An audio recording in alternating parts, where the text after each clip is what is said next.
By night, on my bed, I saw him whom my soul loveth. I sought him, but I found him not to I will rise now and go. അതിന് motor അത് കൊടുക്കണ്ട, കുറച്ചുകൂടെ മാറ്റിക്കും. എന്നാലേ ഇപ്പത്തെ സമൂഹത്തിന്റെ ഒക്കെ പോക്ക്. ആ ചേച്ചിക്കാണെങ്കിൽ നമ്മുടെയൊക്കെ പ്രായമല്ലേ കാണൂ. എന്തോന്ന് ഇതിലും ചെറുത്. സിസ്റ്ററെ, ഞാൻ ഈ കഴിഞ്ഞ ആഴ്ച എന്റെ അമ്മയുടെ അനിയത്തിയുടെ വീട്ടിൽ പോയി. ഒരു കോമഡി കഥയാ. ഞാൻ അവിടെ ചെന്നപ്പം അമ്മയുടെ അനിയത്തി ചെറിയ കൊച്ചുണ്ട്, അവന് UKG-ലാ. രാവിലെ സ്കൂളിൽ പോവാ. അവനന്ന് സ്പെഷ്യൽ ക്ലാസ്സാ. ഞങ്ങളെല്ലാരും വീട്ടിലാ. ഞാൻ സ്വന്തം ഒരുങ്ങിക്കോളാന്ന് പറഞ്ഞ് മുറിക്കാത്ത ഒരു വാതിലടച്ച് ഒരു 5 മിനിറ്റ് തിരിച്ചിങ് വന്നു. നോക്കുമ്പം മുടിയൊക്കെ കാണണം, സ്പൈക്കൊക്കെ ആക്കി ഭയങ്കര സെറ്റപ്പില്. ഞാൻ പറയും, ഇത് എന്നതാണ്, ഇത് സ്കൂളിൽ ഇങ്ങനെയാണ് പോകുന്നേ, നമ്മള് പണ്ട് പോകുന്ന രീതി എങ്ങനെയാ? അന്നേരം പറയും, മൈ ബോഡി മൈ ചോയ്സ്, ഒന്ന് പൊക്കോ. ഞാൻ ഞെട്ടിപ്പോയി. കുഞ്ഞു പിള്ളേരുടെ വായിന്നൊക്കെ ഇത് വീഴുന്നേ, എന്താല്ലേ? അയ്യോ. മൈ ബോഡി മൈ ചോയ്സ്, എന്റെ ശരീരം എന്റെ സ്വാതന്ത്ര്യം അല്ലേ? എന്താ ഒന്ന് കേട്ടിട്ട് നമ്മൾക്കിപ്പൊ ചിരി, പക്ഷെ എന്നാലും ഞാൻ ഓർക്കുമായിരുന്നേ ആ കുഞ്ഞു കൊച്ചിന്റെ തലയിൽ പോലും ആ ഒരു കാര്യം ഉണ്ടെന്നുള്ളതല്ലേ. മറിൽ, നിനക്ക് എന്ത് തോന്നുന്നത് കേട്ടിട്ട്? ഈ ഒരു വാചകം കേൾക്കുമ്പോ എന്താ മനസ്സിലേക്ക് വരുന്നത്? എന്റെ ഇഷ്ടത്തിന് എല്ലാം ചെയ്യാൻ പറ്റും എന്നുള്ള ഒരു ചിന്ത ഇപ്പൊ എല്ലാവർക്കും ഉള്ളത്. ആർക്കും അങ്ങനെ പിന്നെ എന്തെങ്കിലും മറ്റുള്ളവർക്ക് വേണ്ടി ചെയ്യണമെന്നോ അല്ലെങ്കിൽ ബാക്കിയുള്ള ആരും എന്റെ കാര്യത്തിൽ ഒരിക്കലും ഇടപെടരുന്നൊക്കെയാ എല്ലാരും പറയുന്നത്. ഒന്നും ആരോടും ഇപ്പൊ ഒന്നും നമുക്ക് പറയാൻ പറ്റില്ല. അപ്പൊ തന്നെ അവർ പറയും, എന്റെ ഇഷ്ടമല്ലേ, നീ എന്തിനാ ഇടപെടുന്നേന്ന് ചോദിക്കും. റൈറ്റ്. നിനക്ക് എന്നാ തോന്നുന്നു ജോൺ? എന്റെ അഭിപ്രായത്തിൽ ഇപ്പോഴത്തെ ജനറേഷനെ കുറിച്ച് പറഞ്ഞാൽ മതി. ഇപ്പം എന്താ, ഓരോരുത്തരുടെ ഫ്രണ്ട്സ്, അങ്ങനത്തെ ഫ്രണ്ട്സ് ഓൺ അവരുടെ കണ്ടിട്ടാണ് ബാക്കിയുള്ളവര് ചെയ്യുന്നതെന്നുള്ളതാണ് എന്റെ. അതായത് ഫ്രണ്ട്സിനെ കണ്ടിട്ട് ഇപ്പം ഫ്രണ്ട്സ് ഓക്കെ ഇപ്പോഴത്തെ ട്രെൻഡ് അനുസരിച്ച് ഒരു എന്നാ ഇപ്പൊ ഗേൾസ് എല്ലാവരും ക്രോപ്പ് ടോപ്പ് ഒക്കെ ഇട്ട് നടക്കുന്ന ഒരു സീസൺ ആണല്ലേ. അപ്പൊ അവരതുപോലെ നടക്കുന്ന പിന്നെ ഞാനും കൂട്ടത്തിൽ കൂടിയേക്കാന്നുള്ള പോലെ അങ്ങനത്തെ ഒരു മൈൻഡ് സെറ്റ് ആണ് ഇപ്പോഴത്തെ ജനറേഷന് വരുന്നത്. ഓക്കെ, ഞാൻ ഇങ്ങനെ ഓർക്കുമായിരുന്നേ, മൈ ബോഡി മൈ ചോയ്സ് എന്ന് പറയുമ്പം നിങ്ങളും കേൾക്കുന്നുണ്ടോ? വണ്ടർഫുൾ. അങ്ങനെയാണെങ്കിൽ നമുക്കതൊരു ഡിസ്കഷൻ ആക്കാം. Okay, my body my choice എന്ന് പറയുമ്പോൾ ഞാൻ ഓർക്കുമായിരുന്നു, ശരിക്കും അതൊരു ഫെമിനിസ്റ്റ് ആശയം ഇങ്ങനെ വന്നൊരു സ്ലോഗനാണ്. 1969 തോന്നുന്നു. അപ്പം അതിലത് പറയുമ്പോ അല്ലെ, ഞാനിത് ആ സ്ലോഗൻ കേട്ട് കഴിഞ്ഞപ്പോ ആദ്യം ആലോചിച്ചപ്പോ എനിക്ക് തോന്നിയേ, എന്റെ ശരീരം ശരിക്കും എന്റെ ചോയ്സ് ആണോ? ഞാൻ ഇങ്ങനെ ആലോചിച്ചു, ഞാൻ ജനിച്ച വീട്, ഇന്ന മാതാപിതാക്കൾക്ക് ഞാൻ ജനിക്കണം, എനിക്ക് ഇത്ര പൊക്കം വേണം എന്നൊക്കെ എന്റെ ഡിസിഷൻ ആണോ? അല്ല. എനിക്ക് സത്യം പറഞ്ഞ ആഗ്രഹം ഉണ്ടായിരുന്നു കുറച്ച് പൊക്കം കുറഞ്ഞാൽ നല്ലായിരുന്നു. പക്ഷെ ഇത് ദൈവം നിശ്ചയിച്ച, അല്ലെങ്കിൽ എന്റെ കളറൊന്നും എന്റെ ഡിസിഷൻ ഒന്നും അല്ല. അല്ലെങ്കിൽ ഞാൻ ജനിച്ചു വീഴുമ്പോൾ ഒരിക്കലും ഞാൻ എന്റെ ശരീരത്തിന്റെ നിറത്തെ കുറിച്ചോ അല്ലെങ്കിൽ എന്റെ മുടി, എനിക്കിഷ്ടം കോലമുടിയാ, പക്ഷെ എന്റെ മുടി ഇച്ചിരി ചുരുണ്ടതാ. ഓക്കെ, അപ്പം ജനിച്ചു വീഴുന്നത് നമ്മുടെ ശരീരത്തിന്റെ ഒരു രൂപവും ഭാവവും, നമ്മൾ ചിലർ മെലിഞ്ഞതാണ്, ചിലർ തടിച്ചതാണ്. അപ്പം അതൊന്നും നമ്മുടെ കയ്യിലുള്ള ഒരു കാര്യമൊന്നുമല്ല. അപ്പൊ ശരിക്കും നമ്മൾ ആരെങ്കിലും ജനിക്കുമ്പോൾ നമ്മൾ വെളുത്തിട്ടാണോ അമ്മയെ കറുത്തിട്ടാണോ എന്നൊക്കെ ചോദിക്കുന്നു. ജനിക്കുന്ന സമയത്തില്ല. ശരിക്കും ഇതിന്റെ അടിസ്ഥാനപരമായിട്ട് നോക്കുമ്പോൾ നമ്മുടെ ഒരു പരിധി വരെ നമുക്ക് ഇതില് തെരഞ്ഞെടുക്കാനുള്ള ഇതൊന്നുമില്ല. പക്ഷെ നമുക്കൊരു ബോധം വന്നു കഴിയുമ്പോൾ നമ്മളാണ് തീരുമാനിക്കുന്നത്, ഓക്കെ നഖം നീട്ടി വളർത്തണോ, ഇറക്കണോ, മുടി നീട്ടണോ വേണ്ടയോ, കാത് കുത്തുമ്പോ എത്ര അടിക്കണം, എത്ര എണ്ണം കുത്തണോ, 1 നിർത്തണോ 2 നിർത്തണോ എന്നൊക്കെ ചിന്തിക്കുന്നത് അല്ലെ. അപ്പം അവിടെ തീർച്ചയായിട്ടും നമ്മുടെ തീരുമാനം തന്നെയാണ്, നമ്മളെ എടുക്കുന്ന ഡിസിഷൻ. നിങ്ങളൊക്കെ കോളേജിൽ പഠിക്കുന്നവരല്ലേ, അവിടെ കോളേജുകളിലൊക്കെ എങ്ങനെയാണ് ഈ ഒരു സ്ലോഗനൊക്കെ കേൾക്കുമ്പോഴത്തേനും ആൾക്കാർക്ക്, നിങ്ങളൊക്കെ അങ്ങനെ ചർച്ചകളൊക്കെ വരാറുണ്ടോ കോളേജിലൊക്കെ? എങ്ങനെയാ നിങ്ങളുടെ ക്ലാസ്സുകളിലൊക്കെ? ക്ലാസ്സിൽ ഇങ്ങനെ ഡ്രസ് ഇട്ട് നമ്മളങ്ങനെ നോക്കാറില്ല. എന്നാലും ഇപ്പം നമ്മൾ എന്ത് പറഞ്ഞാലും എന്താ അതനുസരിക്കാന്നില്ലല്ലോ, അത് ഓരോരുത്തരുടെ ഇഷ്ടമല്ലേ. ഇങ്ങനെയൊക്കെയുള്ളവരുണ്ട്, എന്നാലും അല്ലാത്തവരും ഉണ്ട്. എനിക്ക് മെയിൻലി തോന്നിയെന്ന് വെച്ചാല്, മറ്റേ ആളെ ഒന്ന് അട്രാക്ട് ചെയ്യാൻ വേണ്ടിയിട്ടും മറ്റേ ആൾക്കാരനെക്കാട്ടും കുറച്ചുകൂടി മേളിൽ നിൽക്കാനുള്ള ഒരു ടെൻഡൻസി കൊണ്ടാണ് അവരിങ്ങനെ ഇടുന്നതെന്നല്ല, ജസ്റ്റ് അവരിങ്ങനെ നടക്കുന്നതെന്ന് എനിക്കൊരു തോന്നലുണ്ട്. എന്താന്ന് വെച്ചാൽ അവരിങ്ങനെ ഒരാളിങ്ങനെ നടക്കുമ്പോ എനിക്ക് അങ്ങനെ എന്തുകൊണ്ട് അങ്ങനെ നടന്നുകൂടാ, അവരെക്കാട്ടും കുറച്ചുകൂടി മോശമാണോ ഞാൻ, അതിലും കുറച്ചുകൂടി നല്ലതല്ലേ, ആ രീതിയിലൊക്കെ ഒന്ന് ഇതാവാൻ വേണ്ടിയിട്ടാണ് അവരിങ്ങനെ നടക്കുന്നതെന്ന് എനിക്ക് തോന്നുന്നു. സിനിമ പറഞ്ഞ് മനസ്സിലായത് ചിലരുടെ ചില ഇൻസെക്യൂരിറ്റീസിനെ ഒക്കെ ഒന്ന് മറയ്ക്കാൻ പിടിക്കാൻ അതിനെ കുറിച്ച് എന്ത് തോന്നുന്നു? ചിലര് അങ്ങനെ, ചിലര് കുറച്ച് എല്ലാവരെയൊക്കെ തന്നെയൊക്കെ ഒന്ന് ശ്രദ്ധിക്കണം. ഈ പ്ലാസ്റ്റിക് സർജറി ഒക്കെ വരാനുള്ള കാരണമേ ഇത് തന്നെയല്ലേ. അതൊക്കെ ആൾക്കാർ ഇങ്ങനെ ചൂസ് ചെയ്യുന്നത് തന്നെ ബാക്കിയുള്ളവരിൽ നിന്നൊക്കെ ഞാൻ ചെയ്തത്. അപ്പൊ എന്നിട്ട് അതിനെപ്പറ്റി ചോദിച്ചാൽ അവര് പറയും എന്റെ ഇഷ്ടമല്ലേന്ന്. പക്ഷെ അവര് ബാക്കിയുള്ളവരിൽ നിന്ന് സ്വാധീനപ്പെട്ടിട്ടാ അങ്ങനെയൊക്കെ ചെയ്യുന്നത്. ഓക്കെ അന്ന, ശരിക്കും ഈ പ്ലാസ്റ്റിക് സർജറി എന്ന് പറഞ്ഞപ്പോഴാ, തുടക്കത്തിലൊക്കെ പ്ലാസ്റ്റിക് സർജറി ചെയ്യുന്ന സൗന്ദര്യം കൂട്ടാനായിരുന്നു.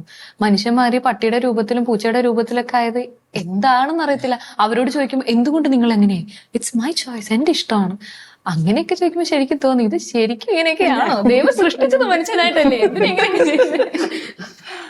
ഞാനിങ്ങനെ മറ്റുള്ളവരെ ആകർഷിക്കാനാന്ന് പറഞ്ഞപ്പോൾ ഓർക്കുമായിരുന്നു. കഴിഞ്ഞ ദിവസം ഞാൻ ട്രെയിനിൽ യാത്ര ചെയ്യുമ്പോൾ കുറച്ച് നാൾ മുമ്പ് ഒരു പരസ്യം കണ്ടിരുന്നു. അതിലെ കേന്ദ്ര കഥാപാത്രം ഇങ്ങനെ അമ്മയോട് ചോദിച്ച അവസാനം ഒരു കാര്യത്തിന് പെർമിഷൻ കിട്ടുന്നുണ്ട്. അപ്പൊ അവസാനം മാത്രമേ നമുക്ക് മനസ്സിലാവത്തുള്ളൂ എന്തിനാണ് ഈ അമ്മയോട് പെർമിഷൻ ചോദിക്കുന്നത്. പുള്ളി നിൽക്കുന്ന ഒരു ജ്വല്ലറിക്കകത്ത. അവസാനം പെർമിഷൻ കിട്ടിയിട്ട് പിന്നെ നമ്മൾ നോക്കുമ്പോൾ പുള്ളി മൂക്ക് കുത്തിയിട്ടാണ് ഇറങ്ങി വരുന്നത്. അപ്പം തിരിച്ച് why boys should have all the fun എന്നുള്ള പോലെ തിരിച്ച് എന്ത് ഗേൾസിന് മാത്രമാണ് ഇങ്ങനെ ഒരു സാധനം എന്ന്. അപ്പൊ അത് ഞാൻ പരസ്യത്തിൽ മാത്രമേ കണ്ടുള്ളായിരുന്നു. അപ്പം ട്രെയിനിൽ പോകുമ്പോൾ എൻ്റെ ഒരു ബാഗ് ഒന്ന് വെക്കാനായിട്ട് ഞാൻ അടുത്തുള്ള ഒരാളുടെ അടുത്ത് ഹെൽപ്പ് ചോദിച്ചപ്പം ആ പയ്യനെ അതാ മൂക്ക് കുത്തിയിട്ടുണ്ട്. അപ്പൊ ഞാൻ അവനെ ഒന്ന് നോക്കി. കുറച്ചിപ്പോ വേറൊരു പയ്യൻ വന്നു. അപ്പൊ അവനും മൂക്ക് കുത്തിയിട്ടുണ്ട്. അപ്പം സാധാരണ നമ്മൾ കാണുന്ന, അല്ലെങ്കിൽ നമ്മളിപ്പം ആ പിള്ളേരെ കാണുമ്പോൾ നമ്മൾ സാധാ പോലെ നോക്കുന്നത് പോലെ അല്ലല്ലോ, മൂക്കുത്തി കാണുമ്പോൾ നമ്മൾ പെട്ടെന്ന് അപ്പൊ എനിക്ക് തോന്നുന്നത് പറഞ്ഞ പോലെ മൈ ബോഡി മൈ ചോയ്സ് എന്ന് പറഞ്ഞാലും എവിടെയോ ഒരു ആകർഷണം അവിടെ നടക്കുന്നുണ്ട്. ആ മൂക്ക് കുത്തിയതുകൊണ്ടാണല്ലോ ഒബ്വിയസ്ലി ഞാൻ ആ പുള്ളിയെ രണ്ടാമത് നോക്കിയത്. ആളെന്നെ സഹായിച്ചു കേട്ടോ. പിന്നെ അതൊരു സാധാ മൂക്കുത്തിയായിട്ടൊന്നും എനിക്ക് തോന്നില്ല, ഒരു ഡയമണ്ടിന്റെ മൂക്കുത്തി തന്നെയാണ് തോന്നുന്നു. അപ്പം ശരിക്കും എനിക്കൊന്ന് ഓരോ സമയത്ത് ഓരോ ട്രെൻഡുകളാണ് അല്ലെ, അതിങ്ങനെ ഫോളോ ചെയ്തൊക്കെ പോകുന്നു. അപ്പൊ നമ്മളെങ്ങനെ ഒരു ട്രെൻഡ് സെറ്റ് ചെയ്യും? എന്താ തോന്നുന്നു? നമ്മളിങ്ങനെ ലോകത്തിനനുസരിച്ച് പോയാൽ മതിയോ? അതാണോ ശരിക്കും? അങ്ങനെ മാറിപ്പോയാൽ നമുക്കൊരു ഐഡന്റിറ്റി ഇല്ലാണ്ട് പോയില്ലേ? ട്രെൻഡ്സിനനുസരിച്ച് നമ്മൾ മാറാൻ പാടില്ലല്ലോ. നമുക്കൊരു ഐഡന്റിറ്റി, നമുക്കൊരു പേഴ്സണാലിറ്റി ഒക്കെ ഇല്ലേ. അഡാപ്റ്റ് ചെയ്യാം, പക്ഷെ നമുക്ക് വേണ്ടതെന്ന് വേണ്ടാത്തതെന്തെന്ന് തിരിച്ചറിയാൻ പറ്റണം. നമുക്ക് എങ്ങനെ ഈ വേണ്ടതും വേണ്ടാത്തതും തിരിച്ചറിയാൻ പറ്റും? നമുക്കൊരു റെഫറൻസ് വേണ്ടേ അതിന്? നമ്മൾ ആരിലേക്ക് നോക്കും? ക്രിസ്തു, വേറെ ആര്? Very good. ഇത് തന്നെയാണ് എനിക്ക് പറയാനുള്ളത്. ശരിക്കും ലേഖനങ്ങളില് കൊറിന്തോസുകാർക്ക് പൗലോസ്ലീഹ എഴുതിയ ലേഖനത്തിൽ പറയുന്നുണ്ട്, നിങ്ങളുടെ ശരീരം ദൈവത്തിന്റെ ആലയമാണെന്ന് നിങ്ങൾക്ക് അറിഞ്ഞുകൂടെ. അപ്പൊ നമ്മൾ ഒരു ദൈവത്തിന്റെ ആലയത്തെ എടുക്കുമ്പോൾ തീർച്ചയായിട്ടും അത് നമ്മൾ ഏറ്റവും വിശുദ്ധമായിട്ടും പരിഭാവനയായിട്ടും നോക്കുന്ന ഒരു സ്ഥലമല്ലേ. അവിടെ പോയിട്ട് നമ്മൾ ഏറ്റവും മോശമായിട്ടുള്ള എന്തെങ്കിലും ചെയ്യുവോ? ഇപ്പം ഒരു സെക്ഷൽ ആയിട്ടുള്ള എന്തെങ്കിലും മോശം ഒരു കാര്യം അവിടെ പോയി ചെയ്യുവോ, അല്ലെങ്കിൽ കുടിച്ചു കയറുവോ? അങ്ങനെ നമ്മൾ കുറെയൊക്കെ ഉള്ളവരെ അങ്ങനെയൊന്നും ചെയ്യാറില്ല അല്ലെ. അപ്പൊ ദൈവം പറയുന്ന ഒരു കാര്യം, നമ്മുടെ ശരീരവും ദൈവത്തിന്റെ ഒരു ആലയമാണ്. അപ്പൊ നമ്മൾ ഇങ്ങനെ നമ്മുടെ ഈ ആലയത്തെ കൊണ്ടു നടക്കുന്നു എന്നുള്ളത്. അപ്പം എനിക്ക് തോന്നുന്നത് നമ്മൾ കുടിക്കുന്നതും അല്ലെങ്കിൽ ഒത്തിരി പേര് ഡ്രഗ്സ് യൂസ് ചെയ്യുന്നതൊക്കെ നമുക്ക് ആ ഒരു ആംഗിളിൽ കൂടെ കണ്ടാൽ കുറച്ചും കൂടെ ഈസിയാണ്. അതായത് നമ്മളൊരു ആലയത്തിലായിട്ടും പരിശുദ്ധമായിട്ടുള്ള ഒരു സ്ഥലത്ത് അങ്ങനെ ചെയ്യുമെന്നൊക്കെ ഉള്ളത് നമുക്കിതിങ്ങനെ പറഞ്ഞു വെക്കാനേ പറ്റൂ. അപ്പോ ഈ പറഞ്ഞ പോലെ എവിടേക്കോ ഒരു അട്രാക്ട് ചെയ്യപ്പെടണം എന്നുള്ള ഒരു ആഗ്രഹം, പിന്നെ ചിലത് ഹൈഡ് ചെയ്യാനൊക്കെ ആയിട്ടൊക്കെ ഇങ്ങനെ ഉള്ള കാര്യങ്ങളും ഉണ്ട്.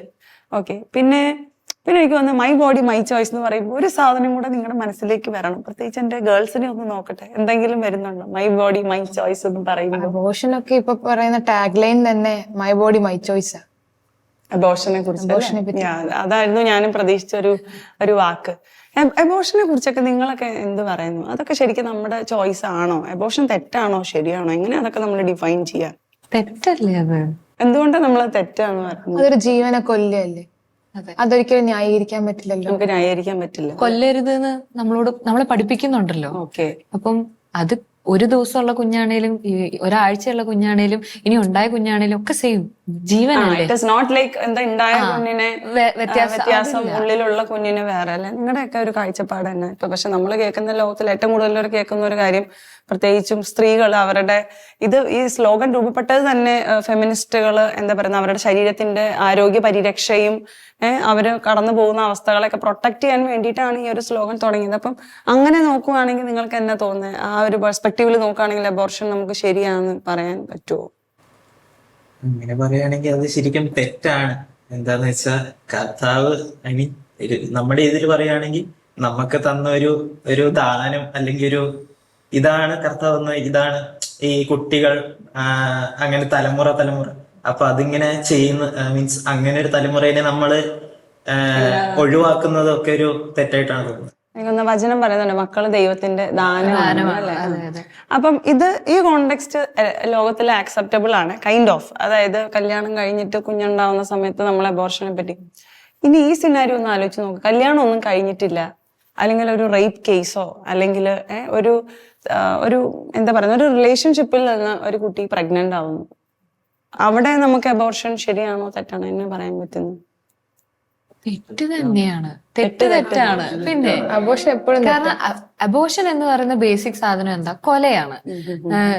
ഒരാൾ തെറ്റ് ചെയ്തിട്ട് അവനെ കൊല്ലുന്നതും തെറ്റ് ചെയ്യാണ്ട് അവനെ കൊന്നാലും അവനെ കൊല്ലുക, ആ കൊല്ലലാണല്ലോ റോങ്. അപ്പം അത് എന്താ പറയാ, മാരേജിന് ശേഷം അബോർട്ട് ചെയ്യുന്നതും അല്ലെങ്കിൽ മാരേജിന് മുമ്പ് ഒരു റിലേഷനിടയിൽ അബോർട്ട് ചെയ്യുന്നതും, marriage is irrelevant there, that killing is the point.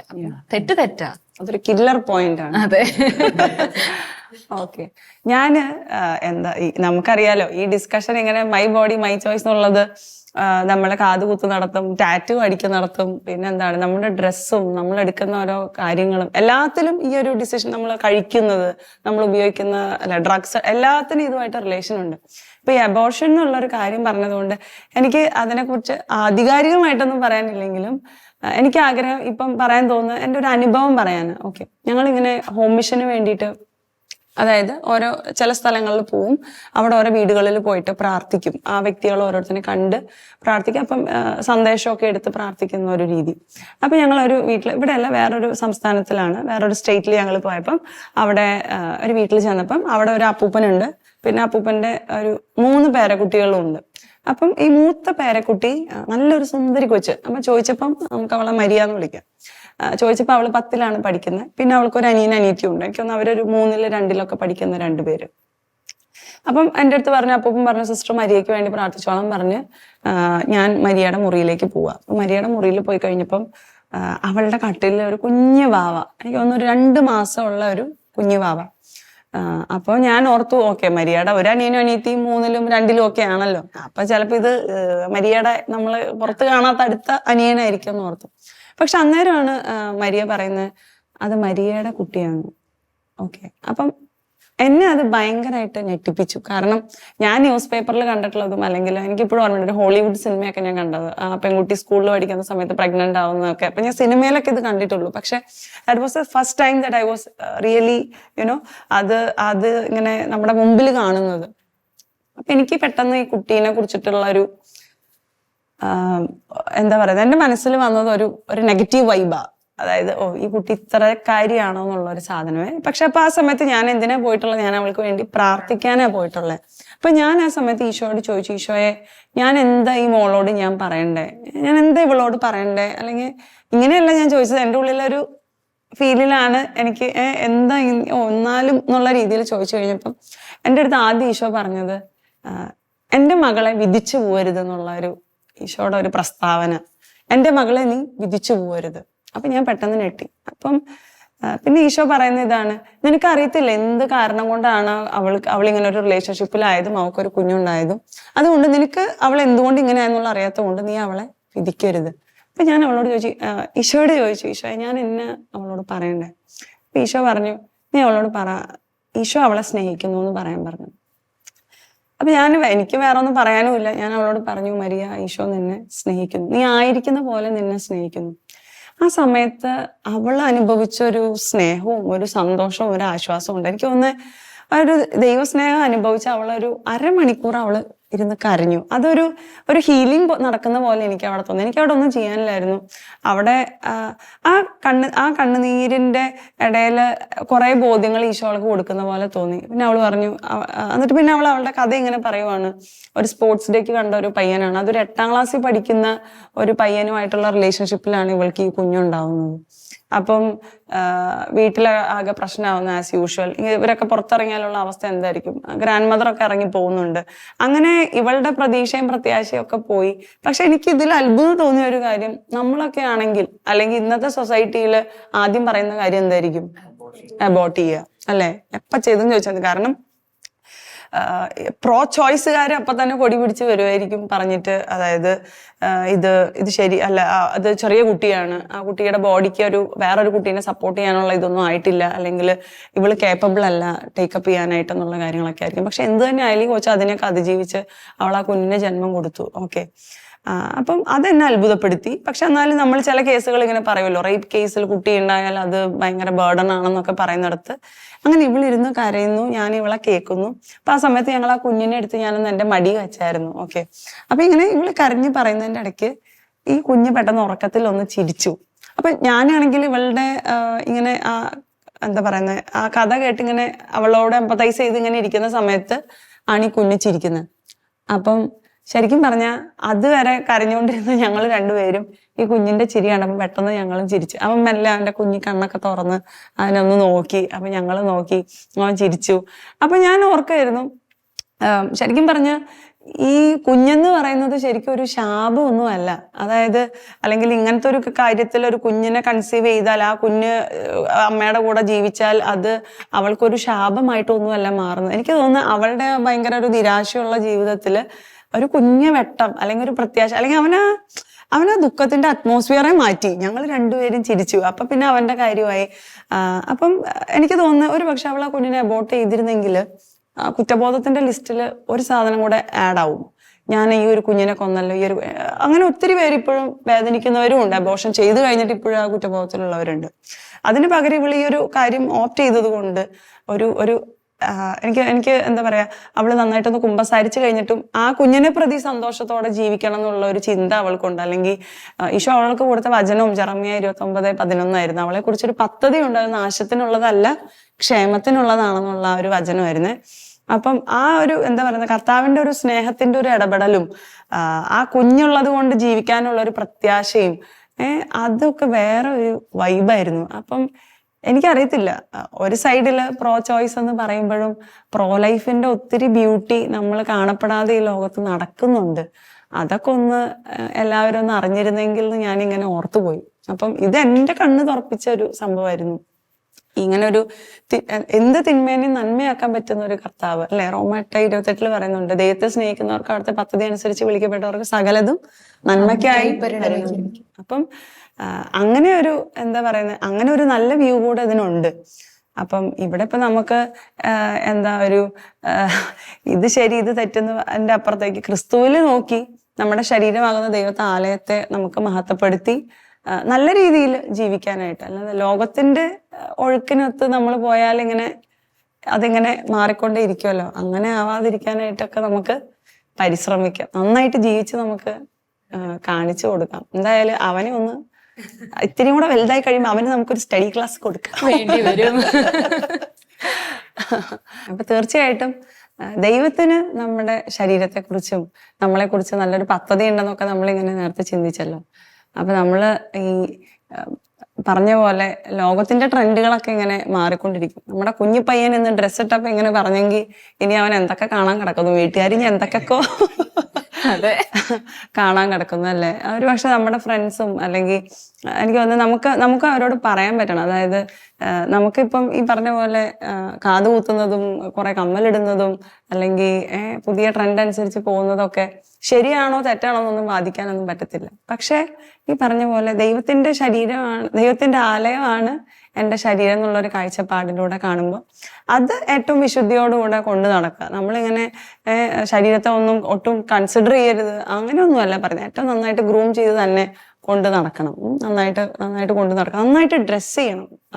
അത് നമ്മുടെ ശരീരത്തിലൂടെ നമ്മുടെ രീതികളിലൂടെയൊക്കെ നമുക്ക് നമ്മൾ ശരിക്കും പറഞ്ഞാൽ അങ്ങനെ ചെയ്യുമ്പോൾ നമ്മൾ വചനം പറയുന്നുണ്ട്, ദൈവത്തിന്റെ ഛായയിലും സാദൃശ്യത്തിലുമാണ് നമ്മൾ ഓരോരുത്തരും സൃഷ്ടിക്കപ്പെട്ടിട്ടുള്ളത്. അപ്പൊ നമ്മളുടെ ഉള്ളിലൊക്കെ നമ്മളൊക്കെ ഓരോ കുട്ടി ദൈവമക്കളാണ് അല്ലെ. അപ്പം ആ വിശുദ്ധിക്ക് ചേർന്ന രീതിയിൽ ജീവിക്കുമ്പോഴാണ്, അല്ലാതെ ഒരിക്കലും എനിക്ക് തോന്നുന്നില്ല ലോകത്തിന്റെ സ്റ്റാൻഡേർഡ്സ് ഇങ്ങനെ മാറിക്കൊണ്ടേയിരിക്കും. നമ്മൾ നോക്കേണ്ടത് എപ്പോഴും ക്രിസ്തുവിന്, അല്ലെങ്കിൽ നമ്മളിങ്ങനെ ഇപ്പൊ ഈ ട്രെൻഡ് കഴിഞ്ഞു പിന്നെ അടുത്ത ട്രെൻഡ് എന്താണോ അതിങ്ങനെ ഫോളോ ചെയ്ത് എവിടെ എത്തിപ്പെടാതെ നടക്കുന്ന ഒരു അവസ്ഥയായിരിക്കും. അതല്ല ദൈവം ആഗ്രഹിക്കുന്നത്. നമ്മളുടെ ശരീരത്തിലൂടെ നമ്മുടെ നല്ല വ്യക്തിത്വത്തിലൂടെ അല്ലെ. തീർച്ചയായിട്ടും എനിക്ക് തോന്നുന്നു ഒരു വ്യക്തി ഏത് രീതിയിൽ ഡ്രസ്സ് ചെയ്ത് വരുന്നു എന്നൊക്കെ ഉള്ളത് അല്ലെ, ആ വ്യക്തിയുടെ ഒരു വ്യക്തിത്വത്തിനെ എവിടെയൊക്കെയോ അത് റെപ്രസെന്റ് ചെയ്യുന്നുണ്ട്. ഇപ്പൊ ചിലര് ഒത്തിരി തുളയൊക്കെയുള്ള പാൻസ് ഒക്കെ ഇട്ട് വരുമ്പോൾ ചിലപ്പോൾ വ്യക്തി ഒത്തിരി നല്ലതായിരിക്കാം. നമ്മൾ പറയത്തില്ലേ, do not judge book by its cover എന്നൊക്കെ പറയുന്ന പോലെ ആയിരിക്കാം. പക്ഷെ എന്തൊക്കെ പറഞ്ഞാലും എന്തോ പ്രഭാഷകന്റെ പുസ്തകത്തില് ഇന്നലെ ഞാൻ വായിച്ചപ്പോ കണ്ടതാ, വേഷം, ചിരി, നടപ്പ്, അതിൽ നിന്നൊക്കെ ഒരു വ്യക്തിയെ മനസ്സിലാക്കാമെന്ന് പറഞ്ഞ വചനം കണ്ടു ഞാൻ. അത് തന്നെ. അപ്പൊ നമ്മുടെ ഈ പറഞ്ഞ രീതികളൊക്കെ തീർച്ചയായിട്ടും എന്തൊക്കെ പറഞ്ഞാൽ ഈ വ്യക്തിയുടെ എന്തൊക്കെയും ഒക്കെ ഒരു കാര്യം ഇതിലൂടെയൊക്കെ റിഫ്ലക്റ്റ് ആവപ്പെടുന്നുണ്ട്. അപ്പം നമുക്ക് എങ്ങനെ നല്ല രീതിയിൽ നടന്ന് നമ്മുടെ ശരീരമാകുന്ന ആലയത്തെ നല്ല നല്ല ചോയ്സുകൾ എടുത്തിട്ട് അല്ലേ, ഇപ്പം ഈ ഒരു ഡ്രസ്സ് എടുക്കാൻ പോകുമ്പോൾ വരെ നമുക്ക് കൺഫ്യൂഷൻ ആണെങ്കിലും അവിടെ നമ്മൾ എടുക്കുന്ന വേണമെങ്കിൽ കുറച്ച് എക്സ്പോസ്ഡ് ആയിട്ടുള്ളത് എടുക്കാം. അല്ലെങ്കിൽ ചിലരൊക്കെ നമ്മൾ ഇടുമ്പോൾ ദൈവം ഇവരെങ്ങനെ ഈ ഡ്രസ്സിൻ്റെ ഉള്ളിൽ കയറി നിന്നു എന്നൊക്കെ നമ്മൾക്ക് തോന്നത്തില്ലേ. അപ്പം അത് ഒരു തരത്തിൽ എവിടേക്കോ മറ്റുള്ളവരുടെ ശ്രദ്ധ ആകർഷിക്കുന്നു. അല്ലെങ്കിൽ അപ്പം എല്ലാത്തിലും ദൈവത്തെ മഹത്വപ്പെടുത്താൻ, പ്രത്യേകിച്ചും നമ്മുടെ ശരീരത്തിൽ ആ ഒരു കാര്യമാണല്ലോ നമ്മളിപ്പം ചർച്ച ചെയ്തുകൊണ്ടിരുന്നത്.